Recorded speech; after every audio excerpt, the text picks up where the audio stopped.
Hey, good evening, guys. So, for today's video, tuturuan ko kayo kung paano magpalit ng TP-Link SSID or pangalan ng TP-Link AAP110. So, AAP110 ito. So, papalit natin ang pangalan. So, gamit natin ng computer or kahit cellphone pwede. So, ang gawin nyo lang is open kayo ng Chrome. Open kayo ng Chrome. Tapos, make sure nyo na nakakonect kayo sa wait lang, nakapindot ng wire. Nakakonect kayo sa TP-Link ng antena. So, kapag nakakonect na kayo, type nyo lang sa Google Chrome o kaya Mozilla or Microsoft. Parang ba yun? Microsoft Edge. So, type nyo lang ang TP-Link eap.net, then hit enter nyo. So, ang default user and password nyan is admin. So, ganyan, mali pala guys. Admin yan. So, login mo. No, thanks muna sa ngayon. So, let's get started. So, ang ginagawa ko, same pa rin ng username na dati. So, sa password na lang ako nagpapalit. Halimbawa, 123456. Tab, 123456. Depende sa inyo kung gusto nyo palitan yun. Diba? 123456. Tapos, next naman. Click next.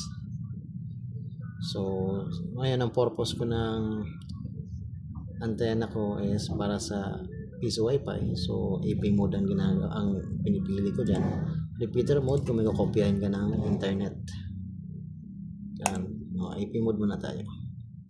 Para sa piso wifi yan. So, dito, ang ginagawa ko, ini-skip ko muna yan. Ini-skip ko muna kasi para din ako mag-relogin pa.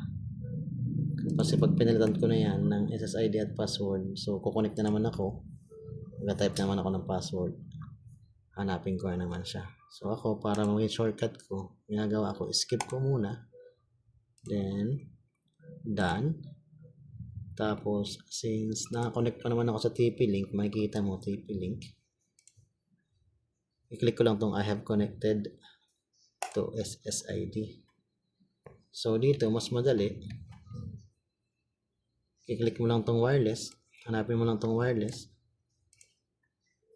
then click mo tong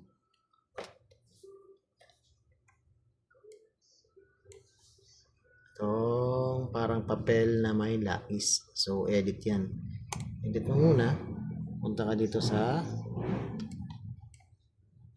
makikita mo yan, SSID.